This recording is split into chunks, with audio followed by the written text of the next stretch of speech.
끝으로 너희가 주 안에서와 그 힘의 능력으로 강건하여지고 마귀의 간계를 능히 대적하기 위하여 하나님의 전신갑주를 입으라. 우리의 씨름은 혈과 육을 상대하는 것이 아니요 통치자들과 권세들과 이 어둠의 세상 주관자들과 하늘에 있는 악의 영들을 상대함이라. 그러므로 하나님의 전신갑주를 취하라. 이는 악한 날에 너희가 능히 대적하고 모든 일을 행한 후에 서기 위함이라. 그런즉 서서 진리로 너희 허리띠를 띠고 의의 호심경을 붙이고 평안의 복음이 준비한 것으로 신을 신고 모든 것 위에 믿음의 방패를 가지고 이로써 능히 악한 자의 모든 불화살을 소멸하고 구원의 투구와 성령의 검 곧 하나님의 말씀을 가지라. 모든 기도와 간구를 하되 항상 성령 안에서 기도하고 이를 위하여 깨어 구하기를 항상 힘쓰며 여러 성도를 위하여 구하라.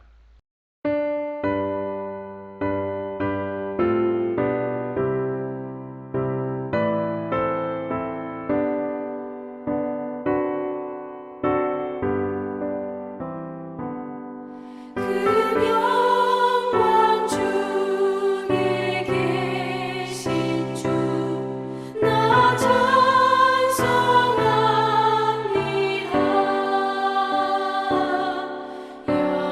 영원히 계신 주 이름 나 찬송합니다.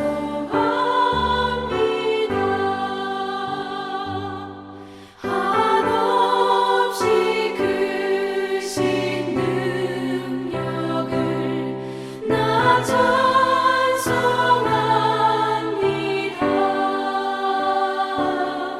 참되고 기쁜 구원여 나 찬송합니다.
주의 나라와 주 계신 성전과 피 흘려 사신 교회를 늘 사랑합니다. 내 주의 교회는 전성과 같아서 눈동자같이 아끼사 늘 보호하시네. 이 교회 위하여 눈물과 기도로 늘 생명 다하기까지 늘 감사합니다.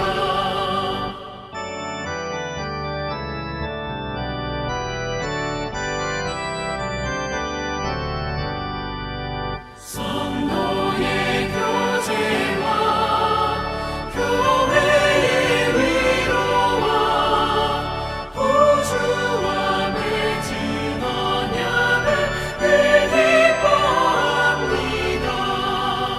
하늘의 영광과 베푸신 은혜가 진리와 함께 영원히 시온에 넘치네. 아멘.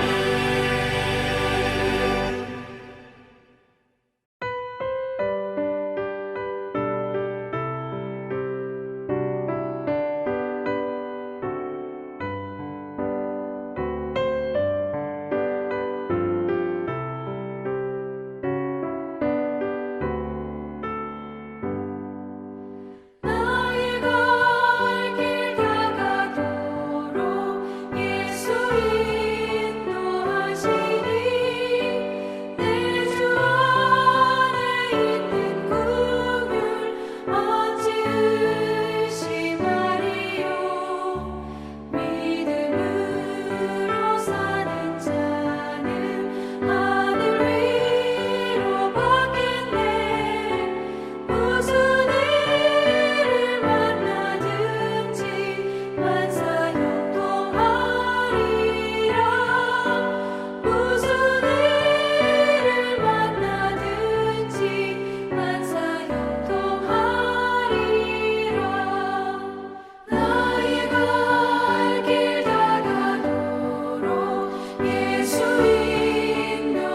인도하시니 어려운 일 당한 때도 족한 은혜 주시네. 나는 심히 고단하고 영혼 매우 가라나 나의 앞에 반석에서 샘물 나게 하시네. 나의 앞에 반석에서 샘물 나게 하시네.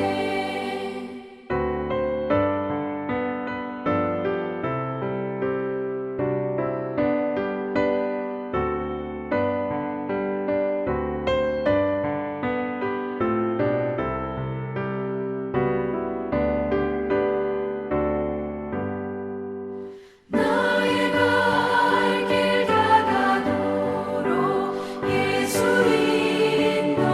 인도하시니 그의 사랑 어찌 큰지 말로 할 수 없도다. 성령 강화 받은 영혼 하늘나라 갈 때에 영영 물을 나의 찬송 예수 인도하셨네. 영영 물을 나의 찬송 예수 인도하셨네.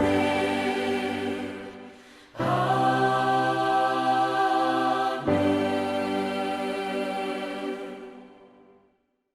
오늘은 계속해서 요한복음 1장 32절부터 보겠습니다. 32절부터 34절은 세례 요한의 증언입니다. 32절에서 34절입니다. 요한이 또 증언하여 이르되 내가 보매 성령이 비둘기같이 하늘로부터 내려와서 그의 위에 머물렀더라. 나도 그를 알지 못하였으나 나를 보내어 물로 세례를 베풀라 하신 그이가 나에게 말씀하시되 성령이 내려서 누구 위에든지 머무는 것을 보거든 그가 곧 성령으로 세례를 베푸는 이인 줄 알라 하셨기에 내가 보고 그가 하나님의 아들이심을 증언하였노라 하니라. 이 말씀은 예수님께서 세례를 받으실 때 성령님이 비둘기같이 하늘로부터 내려와 예수님 위에 머문 것을 세례 요한이 본 것입니다. 사실 세례 요한도 예수님, 그분이 메시아, 곧 하나님이심을 알지 못했습니다. 그런데 세례 요한을 보내어 물로 세례를 베풀라고 하신 하나님께서 성령님이 내려와 누구 위에든지 머무는 것을 보거든 그가 곧 성령으로 세례를 베푸는 이인 줄 알라 라고 하셨기 때문에 세례 요한이 이것을 보고 예수님의 하나님의 아들이심을 확신하여 증언하였다 라고 말씀하고 있습니다. 그리고 32절 말씀을 보면 성령님께서 비둘기같이 하늘로부터 내려왔다 라고 표현하고 있습니다. 아시다시피 성경은 예수님을 어린 양으로 묘사하고 있는데 이것은 온유함과 평화 그리고 순종을 보여주는 말씀입니다. 그리고 오늘 본문에 성령님께서 비둘기같이 하늘로부터 내려왔다라는 표현도 같은 맥락에서 온유함과 평화를 말씀하시는 것입니다. 그렇다면 하나님을 섬기는 성도들도 늑대나 염소같이 애의가 없고 교만하고 시기하고 자기를 주장하고 질서를 무너뜨리는 자가 아니라 어린 양과 비둘기같이 온유하고 착하고 순수하고 그리고 화평을 원해야 건강한 성도인 것입니다. 그래서 우리 모든 성도는 예수님같이 성령님같이 어린 양과 비둘기 같은 성품을 가질 수 있기를 주님의 이름으로 축원합니다. 35절부터 42절은 세례 요한의 두 제자가 나옵니다. 이 말씀도 사도 요한만이 단독으로 기록하여 요한복음에만 나옵니다. 35절부터 37절입니다. 또 이튿날 요한이 자기 제자 중 두 사람과 함께 섰다가 예수께서 거니심을 보고 말하되 보라 하나님의 어린 양이로다. 두 제자가 그의 말을 듣고 예수를 따르거늘. 여기 말씀에 제자 중 두 사람과 함께 섰다가 라는 말씀을 보면 세례 요한도 많은 제자들이 있었던 것 같습니다. 여기 두 명의 제자 중 한 명은 뒤에 40절에 베드로의 형제 안드레라고 밝히고 있습니다. 그리고 다른 한 명은 사도 요한으로 많은 신학자들은 보고 있습니다. 그래서 세례 요한이 예수님께서 걸어가시는 것을 보고 두 제자에게 보라 하나님의 어린 양이다 라고 이야기했을 때 두 제자가 세례 요한의 말을 듣고 곧바로 예수님을 따라갔다는 것입니다. 그러니까 세례 요한의 소개로 두 제자가 예수님의 제자가 된 것입니다. 여기서 세례 요한의 훌륭한 점을 발견할 수 있는데 그것은 자신을 따르는 제자들에게 예수님을 바르게 소개하여 예수님의 제자가 되게 했다는 것입니다. 이때 세례 요한의 나이가 30대였습니다. 그런데 자기의 인기라든지 욕망을 채우지 않고 모든 것을 다 버리고 자기의 제자들에게 나를 따르지 말고 저분을 따라가라. 저분이 진짜다. 라고 하며 예수님께 보냈다는 것입니다. 이것을 보면 세례 요한이 정말 대단하고 위대한 지도자였다는 것을 알 수 있습니다. 38절과 39절입니다. 예수께서 돌이켜 그 따르는 것을 보시고 물어 이르시되 무엇을 구하느냐 이르되 랍비여 어디 계시오니이까 하니 랍비는 번역하면 선생이라. 예수께서 이르시되 와서 보라. 그러므로 그들이 가서 계신 데를 보고 그날 함께 거하니 때가 10시쯤 되었더라. 세례 요한의 소개로 두 제자가 예수님을 따르게 되는데 예수님께서 그 두 제자에게 진지하게 무엇을 구하느냐라고 묻고 계십니다. 참으로 중요한 질문입니다. 그렇다면 여러분은 지금 무엇을 구하고 있습니까? 교회 다니는 여러분은 무엇을 구하고 있습니까? 대부분의 사람들이 무엇을 구하고 있느냐가 그 사람이라고 할 수 있고 그 사람이 구하고 있는 것이 무엇인가를 보면 그 사람의 신앙, 실력, 정체를 알 수 있습니다. 여러분, 지금 무엇을 구하고 있습니까? 여러분은 하나님 안에서 참 은혜와 참 진리를 구하기를 바랍니다. 그 안에 여러분의 모든 것이 다 있습니다. 40절부터 42절입니다. 요한의 말을 듣고 예수를 따르는 두 사람 중에 하나는 시몬 베드로의 형제 안드레라. 그가 먼저 자기의 형제 시몬을 찾아 말하되 우리가 메시아를 만났다 하고, 메시아는 번역하면 그리스도라. 데리고 예수께로 오니 예수께서 보시고 이르시되 네가 요한의 아들 시몬이니 장차 게바라 하리라 하시니라. 게바는 번역하면 베드로라. 앞에서 말씀드렸듯이 이 두 제자 중 한 사람은 베드로의 형제 안드레였고 다른 한 제자는 사도 요한이었을 것입니다. 이 두 제자는 예수님께서 계시는 곳에서 예수님과 교제하면서 예수님께서 메시아이신 것을 알게 되었고, 안드레는 자기 형제 시몬 베드로에게 찾아가 메시아를 만났다 라고 하며 예수님께 데리고 옵니다. 이처럼 안드레가 베드로를 예수님께 데려왔기 때문에 이 베드로는 남은 생애를 물고기 낚는 업으로 살지 않고 예수님의 제자로 사람을 낚는 업으로 예수님과 함께하며 사명을 다하고 순교까지 하게 된 것입니다. 그래서 우리도 먼저 예수님을 만나야 합니다. 교회만 다니지 말고 이 생명의 말씀인 하나님의 말씀으로 꼭 예수님을 만나시기를 바랍니다. 그래서 여러분도 살고 여러분이 데리고 온 모든 이들도 생명의 주님으로 살게 되는 은혜가 있기를 바랍니다. 그리고 41절의 가로 안에 메시아는 히브리어이고 그리스도는 헬라어입니다. 여기서 히브리어를 헬라어로 번역한 것입니다. 그러나 좀 더 정확히 번역한다면 기름 부음을 받은 자라는 뜻입니다. 42절을 보시면 게바라고 나오는데 번역하면 베드로라고 할 수 있습니다.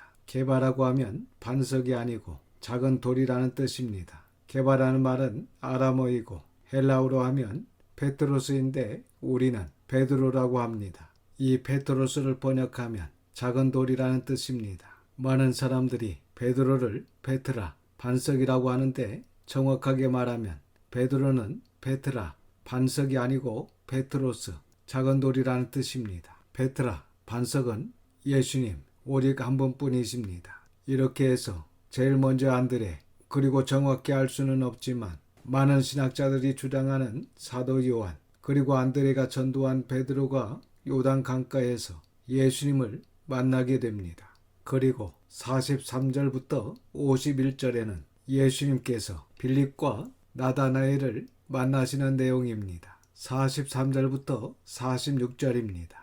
이튿날 예수께서 갈릴리로 나가려 하시다가 빌립을 만나 이르시되 나를 따르라 하시니, 빌립은 안드레와 베드로와 한 동네 베세다 사람이라. 빌립이 나다나엘을 찾아 이르되 모세가 율법에 기록하였고 여러 선지자가 기록한 그 일을 우리가 만났으니 요셉의 아들 나사렛 예수니라. 나다나엘이 이르되 나사렛에서 무슨 선한 것이 날 수 있느냐? 빌립이 이르되 와서 보라 하니라.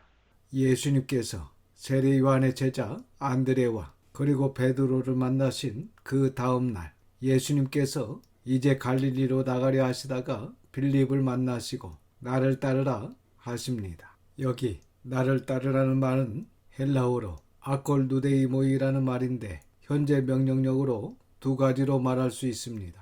첫 번째는 이 말은 머물러 있지 말고 지금 당장 나를 따르라는 말입니다. 지금은 바쁘니까 나중에 따르라 혹은 며칠 후에 따르라, 그 일을 끝내고 따르라고 하지 않으시고 누가복음 9장 59절부터 62절의 말씀처럼 예수님을 따르는 자는 지금 당장 따르라고 말씀하십니다. 그리고 또 하나의 뜻은 나를 본받으라 라는 말입니다. 그래서 우리가 예수님을 따르는 것은 구체적으로 예수님을 본받아야 된다는 것입니다. 그래서 이 말씀은 지금 당장 예수님을 따라야 하고 예수님을 본받아야 한다는 말씀입니다. 이것이 예수님께서 빌립에게 나를 따르라고 하신 말씀의 의미입니다.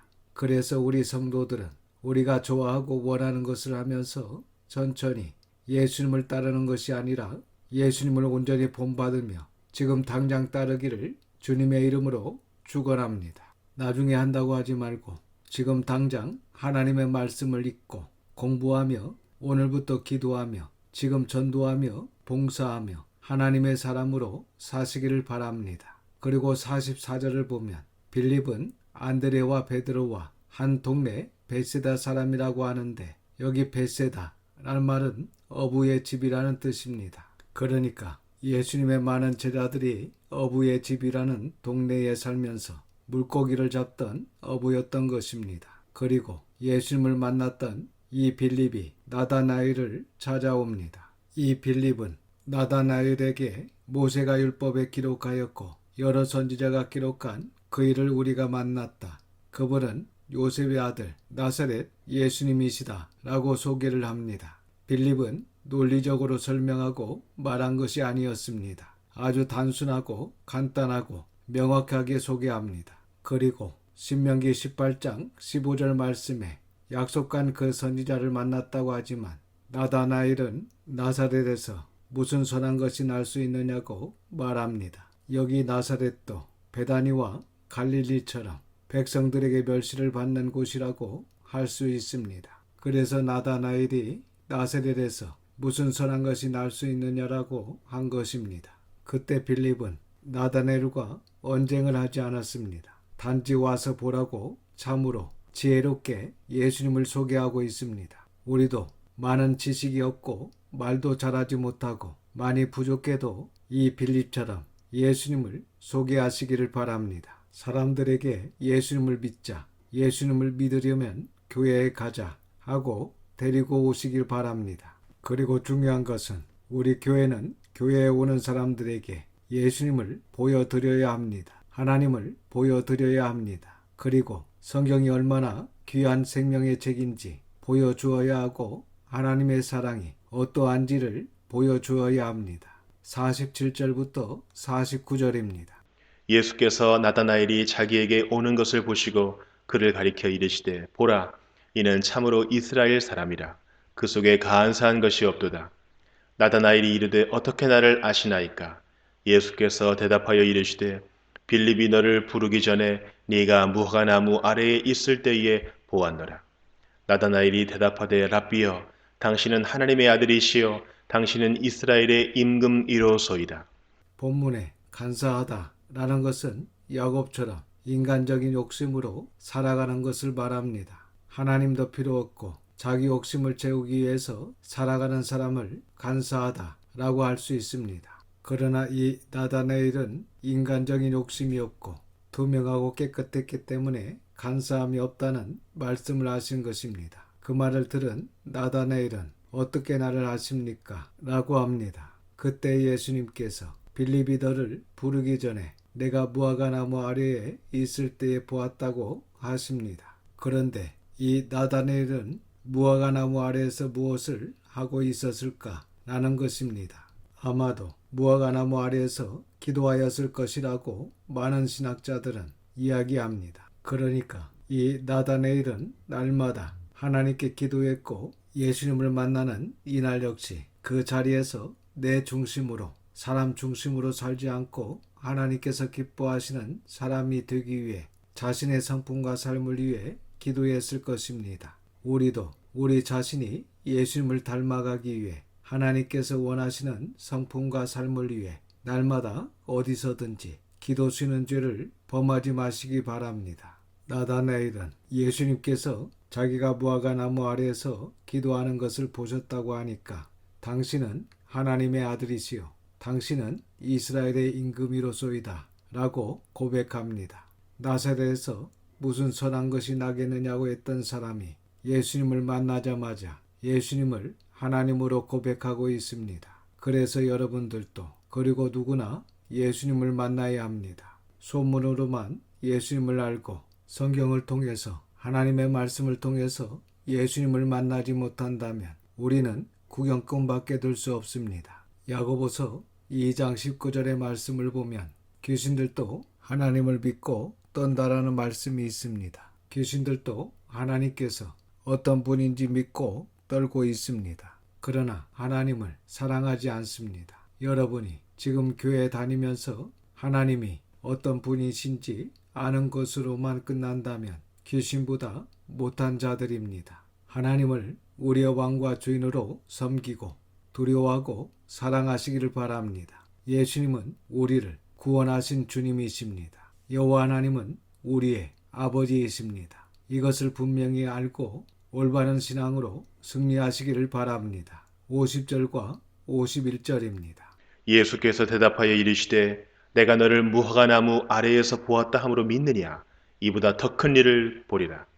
또 이르시되 진실로 진실로 너희에게 이르노니 하늘이 열리고 하나님의 사자들이 인자 위에 오르락 내리락 하는 것을 보리라 하시니라. 어쨌든 조그마한 사소한 것이라도 믿어지기 시작하면 그 다음에 더 큰 것도 점점 보게 됩니다. 그리고 51절의 말씀은 먼저 변화산에서 베드로와 야고보, 요한이 모세와 엘리야가 내려와 예수님과 대화하는 장면을, 또한 모든 제자들이 예수님께서 부활하신 이후에 감람산에서 하늘로 승천하시는 것을 보게 될 것이라는 말씀이라고 할 수 있습니다. 사랑하는 성도 여러분, 하나님은 부르십니다. 하나님의 일을 위해 필요한 각 사람을 부르십니다. 이러한 하나님의 부르심 앞에 순종하시기를 바랍니다. 어떤 위치에서 부르시든지 순종하며 충성을 다하는 성도들이 되시기를 바랍니다. 그리고 오늘 성경에서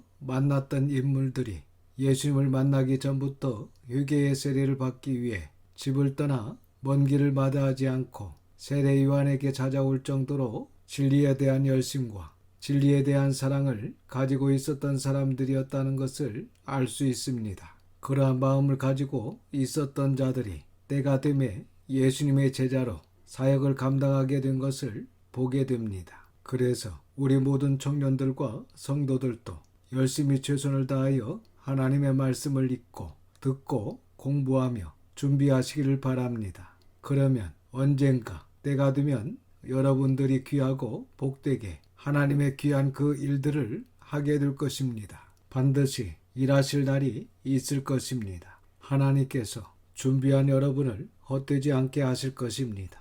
열심히 최선을 다하며 준비하시기를 주님의 이름으로 축원합니다. 기도하겠습니다. 아버지 하나님, 하나님의 거룩하신 이름을 찬양합니다. 오늘도 하나님의 귀한 말씀을 듣게 하시고 깨닫는 마음을 주셔서 감사를 드립니다. 이 시간 진정 생명의 주님을 만나기를 원합니다. 그분을 왕과 주인으로 섬기고 두려워하고 사랑하기를 원합니다.